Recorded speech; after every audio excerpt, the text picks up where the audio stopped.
بسم الله وبه نستعين والصلاة والسلام على رسول الله أدى الأمانة وبلغ الرسالة ونصح الأمة وجاهد في سبيل الله حق جهاده جزاه الله عنا أوفر الجزاء. Sisters and brothers, Assalamu alaikum wa rahmatullahi wa barakatuhu. It's a pleasure for me to be with you to discuss issues of reform, Islah, and renewal, Tajdid of our community through intellectual research. The term Islah or reform has been used in many contexts in the Holy Quran. You will find it used to describe people, to describe situations. One of the contexts that I like most is when Allah subhanahu wa ta'ala says in the Quran, وَإِنْ أُرِيدُ إِلَّا الْإِصْلَاحَ مَا اسْتَطَعْتُ مَا تَوْفِيقِ وَمَا تَوْفِيقِ إِلَّا بِاللَّهِ عَلَيْهِ تَوَكَّلْتُ وَإِلَيْهِ أُنِيبُ in Surah Hud, verse number 88. There are many other verses in which this is explained. So we need to understand, what does Islah mean? What does Tajdid mean? Both terms refer to the same phenomenon of putting things right. But they are not a simple repair job. It's not a fixed job of what has gone wrong. It is something deeper than that. One of the problems we encounter today is that people talk about Islah and Tajdid in simplistic terms. And when they talk in simplistic terms, they distort the meaning. And when they distort the meaning, they go astray. So we end up with people being extremists and committing many mistakes. So we need to go back understanding what these two terms actually mean. Islah and Tajdid are not a blind leap to anywhere. They are not haphazard. They are a leap back to the origins. Islah and Tajdid, a serious program of return to the pristine principles of the wahy, of the revelation, to read the revelation in a correct way that takes into consideration space and time dimension. When we read the revelation in this way, then we can talk about correct Islah and correct Tajdid. Paradoxically, when we talk about Islah and Tajdid, it's like the future is behind us on the timeline. Because when this ummah, when this community has got problems, we need to look for solutions. We don't look for solutions in the future. We look for solutions in the everlasting text of the wahy, which were revealed a long time ago. So it is like looking for the future in the past. But with a difference. We go back to the text of the wahy to get the principles, the guidelines that we can use to solve future problems. Talking again about Islah and Tajdid, I want to clarify another concept, the concept of change or taghyir. The default position is that this ummah should be in a good situation. We only come to be in a bad situation when we fail to uphold the principles that are supposed to make us a good and happy and balanced community. That's why Allah subhanahu wa ta'ala says in the Quran, إِنَّ اللَّهَ لَا يُغَيِّرُ مَا بِقَوْمٍ حَتَّى يُغَيِّرُوا مَا بِأَنفُسِهِمْ. That Allah subhanahu wa ta'ala brings about change, but here we talk about change in the negative direction. This negative change occurs when people themselves change and make mistakes. Now, talking to you, youths, young people, intellectuals, I want to tell you that the tajdid of our ummah is your responsibility. The islah of our ummah is your responsibility. Our ummah is unique in that whenever we become weak, whenever we experience failures, we always come back. There is 100-year cycle that the Prophet ﷺ said in a hadith reported from Abdullah bin Omar. A hadith reported by Abu Dawood. The Prophet ﷺ said, إن الله يبعث لهذه الأمة على رأس كل 100 سنة من يجد لها دينها. It says that every 100 years, this ummah gets a mujaddid, gets someone, a renewer, someone who propagates, someone who leads Islah and Tajdid. So it's a hope, inshallah, whenever we become weak, we can always get stronger again, because it's cyclic. The process of Tajdid and Islah is a cyclic process. Now, intellectuals are the vanguard of Tajdid and Islah. And that is why we are holding this program, to talk to the youth like you, who are the intellectuals of the future. In order to improve the community, you need to start by thinking right. You need to have the right thinking, you need to have the right knowledge, the right education. Education is the key. Intellectual analysis is the key. Intellectual understanding is the key. Thought reform is the key. We can see from our history of this ummah, that whenever the ummah had problems, scholars and thinkers came up to lead it out of the problems.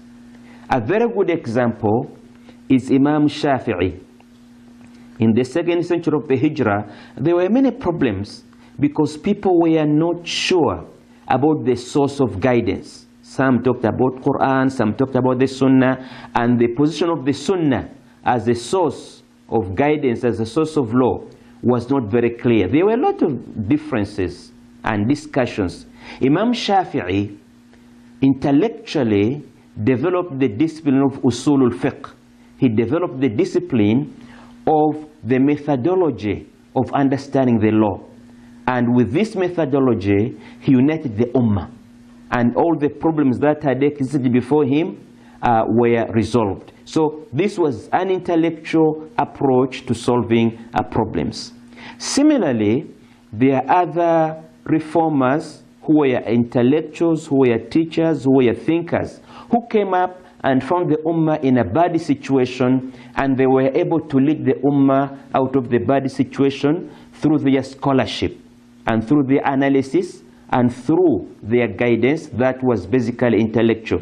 For example, Abu Hamid al-Ghazali in the 4th century was a great reformer. He analyzed the problems of the ummah and provided solutions in his great book, Ihya Ulumuddin, the revival of the religious sciences. In West Africa, Sheikh Uthman Danfodio also was a thinker, an intellectual, a teacher who analyzed the problems of the society and came up with programs to improve the society. And he was a teacher. Now, two things are becoming very clear as we talk about reform and renewal. As we talk about Islah and Tajdid, two things become clear: that there is reform of thought and then there is reform of knowledge. The two get together. And those are the two main things that we are concerned with in the program that you are attending. Islah and Tajdid start with thought reform, followed by knowledge reform. There are some who say knowledge starts or thought starts first. But it's not useful to have this discussion of what is the chicken and what is the egg. All we know is that both of them are very important. You need to have the correct thinking, the correct understanding, the correct intellectual analysis. And then you need to have a knowledge base, because any thought that is based on false knowledge or incomplete knowledge will be an incomplete thought. And any action that is not guided by thought or by proper knowledge will not succeed. So, Islah and Tajdid cannot succeed without intellectual and knowledge reform. And if done without those two aspects, it will end up failing. As I talk to you, you are the youths, you are the generation of Islah. You are the people who will continue the work of the pioneers I talked about in the past. Imam Shafi'i, Abu Hamid al-Ghazali, Uthman dan Fodio. You need to understand the Islamic Quranic thought. You need to think. You need to think innovatively. You need to think creatively. The Quran calls upon us to tafakkur, tadabbur, faham, nazar. We need to use our mind. We need to use our intellect that Allah subhanahu wa ta'ala gave us to understand our problems, to understand and analyze our challenges so that we can see how to improve our community. You need also to learn the principles of Islamic epistemology. Epistemology means the philosophy of knowledge. This is a very simple definition, but it is workable. Now, any society that wants to develop must first develop its knowledge base. A knowledge base is developed through research, through publication, through teaching. So epistemology is very important because each society must have its own philosophy of knowledge. Now, the Islamic philosophy of knowledge basically has got two distinguishing characteristics. Or let us say one distinguishing characteristic. It is about the sources of knowledge. That Islamic epistemology says that knowledge can be sourced from revelation, al-wahy. Also it can be sourced from empirical observation and experimentation, that is al-kawn. There is a lot of knowledge around us in the environment in which we live that we can gain by observing and by experimenting. That is what we call ilmul kawn. The knowledge that we got from the wahy, from the revelation, is called ilmul kawn, from Quran and Sunnah. So there are these two sources of knowledge. We need to know how to integrate them. Many of our problems arise because of the failure to integrate the two sources of knowledge. In Islam, the two sources of knowledge can be coordinated, can be integrated, and can work together very well. The challenge I want to give you is that you need to be researchers. We need to be producers of knowledge. We need to stop being consumers of knowledge. So, what do we have to do? We need, first of all, to understand our epistemology and then start applying it in our various disciplines, in economics, in agriculture, in engineering, in sociology, to do research, to understand our communities, our villages, our urban areas. What are the problems? What caused these problems? How can these problems be solved? We need to think of innovative solutions. And as we do research, we need to write and publish. Because without writing and publishing, ideas do not spread. When people write and publish, the ideas spread, they feed into one another, and there is benefit.